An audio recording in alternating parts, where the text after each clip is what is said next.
네, 오늘 이 새벽에는 참된 믿음의 사람이라는 제목으로 함께 우리 말씀을 나누기를 소망합니다. 우리가 예레미야서를 계속 보고 있습니다. 이제 10장 1절에 도달하게 되었는데, 예레미야 선지자가 하나님의 뜻을 대언하여서 선포하는 이 예레미야서를 보게 되면서 유다 백성들이 참 하나님 앞에 많은 죄를 지었고 하나님 앞에 잘못하면서 그들의 멋대로 살아갔음을 우리가 끊임없이 봤습니다. 그런데 하나님이 그런 죄악들을 끊임없이 책망하고 지적하실 때마다 그 가운데 늘 흐름 가운데 빠지지 않는 것이 있었다면 어떤 것이냐면, 책망하시던 것이 있었는데 그건 바로 우상을 숭배하는 일이었습니다.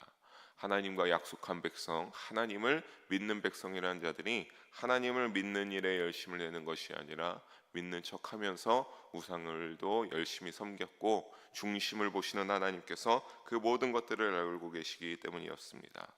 사랑하는 성도 여러분, 하나님께서 뭐라고 말씀하셨습니까? 하나님은 그들과 언약을 맺으면서 자신 위에 어느도 누구도 섬기지 말 것을 모세의 때에 언약의 백성으로 삼으시면서 계명을 줄 정도로 약속하시지 않으셨습니까? 그런데 유다 족속은 기회만 나면 성전까지 우상을 가져다 놓는 아주 참 정도를 따질 수 없는 패역한 행위들을 하면서 우상을 섬기는 일에 열심을 내었습니다. 오늘의 본문은 그런 유다 백성들과 모든 그 자녀들에게 하나님께서 무엇이 더 올바른지, 그를 통해서 어떤 것이 참된 믿음인지를 하나님께서 예레미야 선지자를 통해 말씀하시는데, 1절을 보게 되니까 하나님께서 뭐라고 말씀하십니까? 이스라엘 집이여 라고 하시면서 하나님이 하시는 너희에게 이르는 말씀을 들을지어다 라고 말하고 있습니다. 여기에서 이스라엘 집이라고 하는 것은 유다를 가리키고 있습니다. 그러면은 이 유다에게 하나님이 들을지어다라고 하면서 가리키는 내용은 무엇입니까? 우리 2절을 함께 한 목소리로 다시 읽어보도록 하겠습니다. 여호와께서 이와 같이 말씀하시되 여러 나라의 길을 배우지 말라. 이방 사람들은 하늘의 징조를 두려워하거니와 너희는 그것을 두려워하지 말라. 아멘.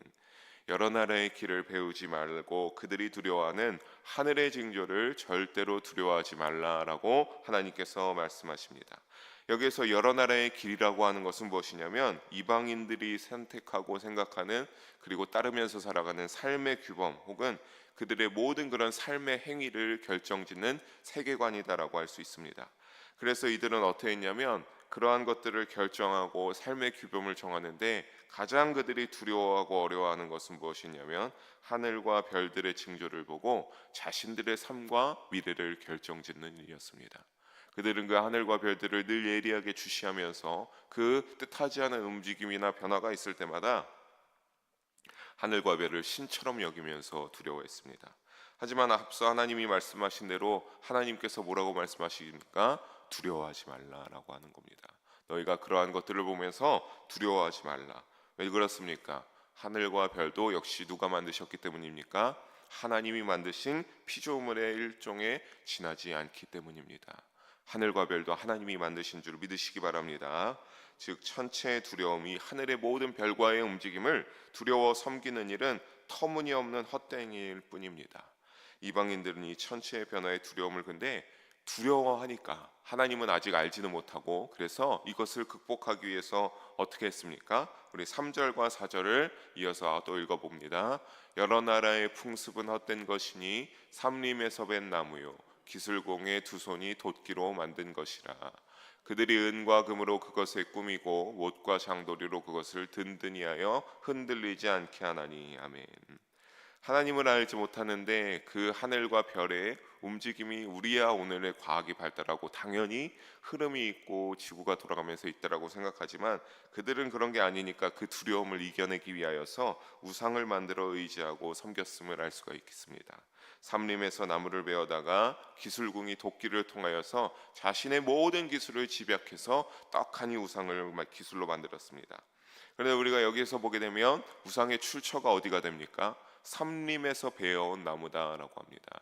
여러분, 이 나무라고 하는 것은 뿌리가 있는 그 가운데 나무 기둥이 같이 있을 때에만 그때야 생명력이 있는 나무가 되는 줄 믿습니다. 하지만 거기에서 나무를 베어다가 가지고 왔으니까 이제는 어떤 가는 겁니까? 그것은 생명력이 없는 그냥 나무, 잘라온 나무에 이제 장작으로나 쓰여질 그런 생명력이 없는 헛된 존재를 의미하고 있습니다.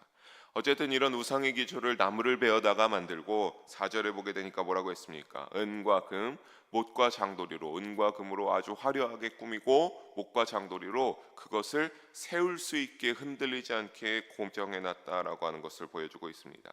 그러니까 그렇게 화려하고 못과 장도리로 뭔가 떳떳하게 우상스럽게 세워져 있는 것으로 만들었지만 결국에는 이러한 것은 무엇입니까? 자기 의사도 표시도 못하고 못과 장도리로 이렇게 세울 수 있게 고정시켜 주지 않으면 혼자 힘으로 쓸 수도 없는 그런 나무에서의 조각에 불과하지 않는다라고 하는 사실을 우리가 여기서 더욱더 그 우상의 헛됨과 어리석음이 가득함을 하나님께서 알려주고 있음을 알 수 있습니다. 이런 과정을 통해서 5절을 보게 되면 뭐라고 하고 있습니까? 둥근 기둥 같다라고 합니다. 여기서 둥근 기둥 같다라고 하는 것은 그럴듯한 외형을 갖췄음을 의미하는 겁니다. 이렇게 나무에서 둥근 기둥처럼 어떠한 그럴듯한 우상의 외형을 갖춘 것을 둥근 기둥이다라고 해서 표현하고 있습니다. 하지만 외형을 통해 사람의 손길을 갖춰주었다는 말인데, 하지만 여러분 결국 이는 말도 못하고 뭐라고 말하고 있습니까? 걷지도 못하고 옮겨줄 때도 자신들이 옮길 수 있는 것이 아니라 사람이 여기에서 아주 짧은 거리도 직접 옮겨줘야 하는 그러한 사람의 손길을 통하여서만 알 수 있는 헛된 우상일 뿐이다라고 하는 것을 하나님은 예레미야를 통해서 확실하게 일러주고 우상에 대해서 정리하고 있습니다. 이방인들은 우상들이 두려움을 없애주고 자신들에게 화나 때로는 복을 준다고 여기고 생각하면서 그들에게 열심을 섬기면서 기도하고 제사를 올려드리며 나아갔습니다. 하지만 하나님은 분명히 말씀하십니다. 화나 복을 줄 수 없는 헛된 것들이니 어떻게 하지 말라고 하는 겁니까? 절대 섬기거나 그것들을 두려워하지 말라라고 말씀하십니다. 하나님은 그렇다면 어떤 분이십니까, 여러분? 우리가 믿는 하나님, 우리가 늘 이 시간에도 새벽에도 졸린 눈을 뜨고 나와서 하나님 앞에 예배드리는 그 하나님은 어떤 분이십니까? 우리 6절과 7절을 함께 읽어보도록 하겠습니다. 여호와여, 주와 같은 이 없나이다. 주는 크시니 주의 이름이 그 권능으로 말미암아 크시나이다. 이방 사람들의 왕이시여, 주를 경외하지 아니할 자가 누구리이까?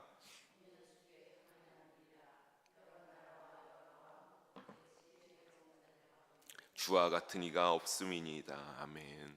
하나님은 전능하신 줄 믿습니다. 능력의 하나님이십니다. 그분의 권능은 뛰어나고 우리의 삶 가운데 우리를 통해서 찬양받기에 합당하신 분입니다. 생명 없는 나무에 새겨진 우상과는 비교도 안 될 참된 빛의 인도자가 되어주시는 하나님과는 우리가 그 어떤 것도 누구든 그 하나님과 견줄 수 없습니다. 이방의 어떤 강대국도 하나님과 견줄 수 없습니다. 그들이 아무리 강해 보이는 나라여도 막강한 군사력을 갖췄다라고 할지라도 하나님이 유다를 심판할 것을 말하면서 알지 못하는 그 바벨론 족속을 통하여서 너희를 심판하겠다라고 하는 그 원하시면 언제나 바벨론 족속을 쓸 수 있는 분, 그 능력이 바로 하나님께 있음을 우리는 깨달아야 합니다. 그러니까 하나님이 그들을 다스릴 수 있는 지혜자로서 모든 이방 나라들을 결국엔 어떻게 할 수 있는 겁니까? 좌지우지할 수 있는 왕이 되시는 분이 바로 하나님이십니다. 문제는 뭡니까? 이러한 우리가 능력의 하나님, 만유의 창조하신 권능의 하나님이심을 알면서도 문제는 뭐냐면 여호와 하나님이 이러한 것을 모두 알면서도 유다 족속들은 어떻게 했습니까? 그들의 풍습에, 이방인들의 풍습에 물들어가기 시작했고 이방인들의 관습을 쫓아 하나님이 아니라 누구를 숭배하기 시작했겠습니까? 하늘과 별을 숭배하면서 그 변화의 천체를 보면서 민감하게 반응하여서 더욱더 이방인들처럼 우상을 섬기는 일에 열심을 내는 언약 백성인 유다 족속들이 행했던 일이었습니다. 그러면서 그들은 또한 어떻게 했습니까? 아까 말씀드린 것처럼 이방 강대국들도 모두 다스릴 수 있는 것이 바로 지혜자이신 능력의 하나님이신데, 이방 강대국인 애굽과 바벨론도 언제나 다스릴 수 있는 하나님이신데 그들은 그러지 못했죠. 그들의 눈치를 보면서 그들을 두려워하면서 어떻게 하면 그들과 손을 잡고 우리의 삶의 태도가 조금 더 나아질까라고 하면서 그들을 두려워하며 의지하려고만 했던 그러한 사실을 우리는 지금까지 봐왔습니다. 사랑하는 성도 여러분, 하나님 언약 백성으로서 이것이 마땅한 일입니까? 여러분, 진정으로 두려워하고 경배해야 될 분 오직 하나님뿐이심을 잊지 마시기 바랍니다. 우리가 하나님을 사랑의 하나님이시고 그 사랑의 하나님이 우리에게 은혜도 베풀어 주시고 우리를 인도하여 주시지만, 여러분, 그것이 우리가 전에도 말씀드렸지만 믿음으로 그분께 나아가고 하나님을 우리의 중심 가운데 모시고 사랑할 때 하나님이 우리에게 그러한 사랑과 은혜를 베풀어 주시는 일입니다. 하나님이 만약에 그것이 합당하지 못하면 어떻게 하십니까? 그 모든 것들도 언제나 앗아가실 수 있는, 그러니까 결국에 우리의 인간의 삶 가운데 복과 저주를 주시고 모든 것을 좌지우지하실 수 있는 분은 누굽니까? 오직 하나님뿐입니다. 세상 속 흐름 속에 깨어 있어서 분별하며 오직 하나님만 믿으시기 바랍니다. 오직 하나님만 믿고 경배하시기 바랍니다. 그렇게 믿음으로 살아가면서 참된 믿음의 사람이 되기를 주저없이 선택하는 우리 모두가 되기를 주님의 이름으로 축복합니다. 하나님께서는 예레미야 선지자를 통하여서 이방인들의 우상을 섬기는 일에 대해 다시 한번 정확히 알려주심을 볼 수 있습니다. 우리 8절과 9절 두 절을 다시 한번 읽어보도록 하겠습니다. 그들은 다 무지하고 어리석은 것이니 우상의 가르침은 나무뿐이라. 다시스에서 가져온 은박과 우바스에서 가져온 금으로 꾸미되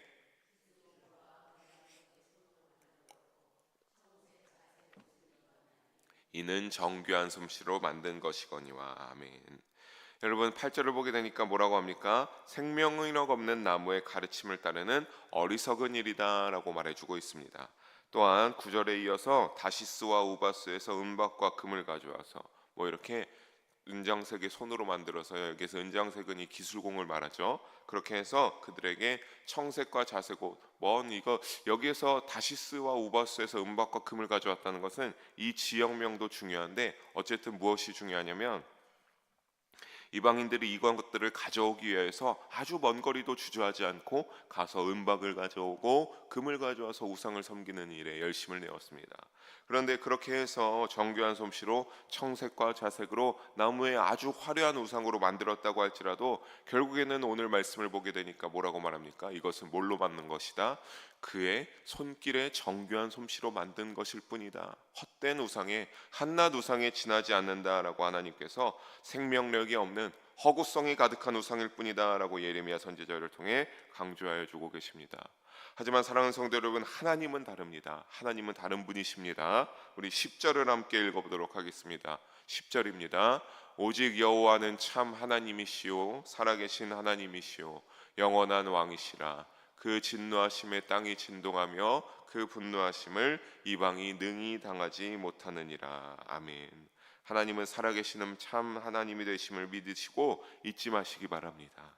우상은 생명력이 없는 죽은 거짓된 신이지만 하나님은 살아계시고 영원하신 모든 나라를 통치하시는 권능의 하나님이 되어주십니다. 이방인들이 이런 죄에 빠져 있는 것은 사실 다른 것이 아니었죠. 왜 그렇습니까? 그들이 하나님을 알지 못했기 때문입니다. 그들에게 진리의 말씀이, 하나님의 말씀이 그들에게 도달하지 못했기 때문입니다. 하나님이 아마 그런 것은 이해해 주지 않을까 싶습니다. 그들이 아직 하나님을 알지 못하니까. 그래서 나중에 하나님께서 신약의 시대에 와서 12제자를 통해서 이방인에게까지 모든 복음이 뻗치게 되고, 오늘 우리도 이 새벽에 말씀을 듣고 하나님께 예배드릴 수 있는 것이 우리 역시 그러한 복음의 전달을 받은 사람들이 아니겠습니까? 하지만 하나님이 보시기에, 그런 권능의 하나님이 보시기에 문제가 되는 것은 언약의 백성이 되는, 모든 것을 하나님이 말려주시고 살아계신 하나님이다라고 보여주셨던 언약의 백성들이 되는 이스라엘에 속한 유다족 속을 우리는 떠올려야 합니다. 그들은 앞서도 나누었듯이 이방인들의 관습을 경계하고 그것에서 분별해서 깨어서 멀리하려고 하는 것이 아니라 그것에 물들어서 어떻게 했습니까? 우상을 섬기는 일에 열심을 내어서 빠져들었고 강대국들을 두려워했습니다. 이는 결국 하나님만이 창조주시고 언약을 맺어서 살아계신 하나님이 되심을 망각하면서 결국에는 그들이 영광을 올려드려야 할 하나님의 자리를, 그 하나님께 올려드릴 영광을 우상과 맞바꾸어 버리는 그런 어리석고 참으로 답답한 행동이었습니다. 그러니 10절 후반과 같이 능히 당해낼 수 없는 전능하신 하나님의 땅이 진동하는 진노가 일어나게 되었고, 11절을 이어서 보게 되면 뭐라고 되겠습니까? 헛된 생명이 없는 우상들을 섬겼으니까 어떻게 된다? 하나님의 이러한 땅이 흔들리는 진도로 인하여서 하나님이 어떻게 하시겠다? 너희들을 우상이 망하는 것처럼 내가 너희도 망하게 하겠다라고 하나님께서 말씀하고 계십니다. 지금도 하나님은 근데 살아계셔서 이와 같은 역사를 행하시는 분입니다.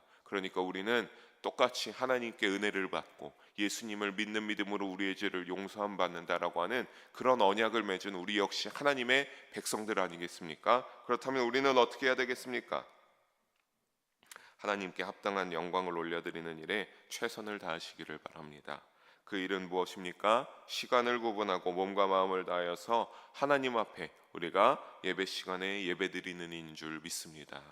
참된 믿음으로 세상 속에 흔들리지 말고 하나님을 경외하고 진리의 말씀에 순종하며 살아가는 우리 모두가 되기를 주님의 이름으로 간절히 소망하며 부탁드리겠습니다.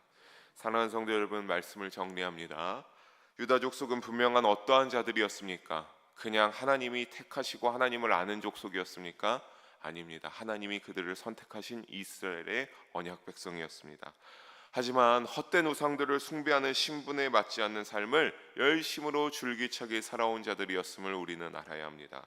즉 하나님을 아는 것만이 전부가 아니라는 사실을 우리는 알아야 합니다. 누구든지 입으로는 쉽게 말할 수 있습니다. 나는 하나님을 믿는 사람이며 나의 종교는 기독교다. 하지만 우리는 늘 말하지만 우리의 기독교는 하나님을 믿는 일은, 예수님을 아는 일은 종교적인 차원에서 끝나는 일이 아닙니다. 나의 삶 가운데 하나님께 헌신하는 일이 있어야 하고 나의 마음을 모두 쏟아내는 그러한 시간들이 있을 때 우리가 하나님이 진짜 살아계시고 하나님이 우리를 위해서 역사하시고 우리를 인도하여 주신다라고 하는 것들을 절실하며 깨닫게 되기 때문입니다. 그럴듯하게 떠벌릴 수도 있어도 그러니까 결국에는 무엇입니까? 중심을 보시는 하나님은 그 믿음이 어떠한지 전부 알고 계시다는 사실을 우리도 역시 잊으면 안 되겠습니다. 유다 족속도 그랬습니다. 하나님을 알고 언약도 맺었으나 삶 속에서 결국에는 아까 말씀드린 그러한 믿음의 행위들, 하나님을 믿음으로써 포기하고 헌신하고 때로는 희생해야 되는 그러한 것들을 선택하지 않지 않았습니까? 자신들의 이익을 위해서 좀 더 자신들의 삶이 어떻게든 나을 수 있으면 이방의 풍습에 물들어서 우상을 섬기는 일에도 주저앉지 않고 선택했던 자들의 삶이 그러한 믿음의 삶이었습니다. 하지만 여러분, 하나님은 그런 것을 모두 알고 계시죠. 그러니까 하나님이 어떻게 하시는 겁니까? 내가 너희를 심판하겠다. 내가 너희의 그 이제 끊이지 않는 죄악들을 통하여서 참을 수가 없으니 쓸어버리겠다라고 하나님께서 말씀하고 있습니다. 하지만 다행히도 하나님은 한 번 더, 지금도 사실 오늘의 말씀은 한 번 더 기회를 주고 계시는 것이죠. 우상은 이처럼 헛되다.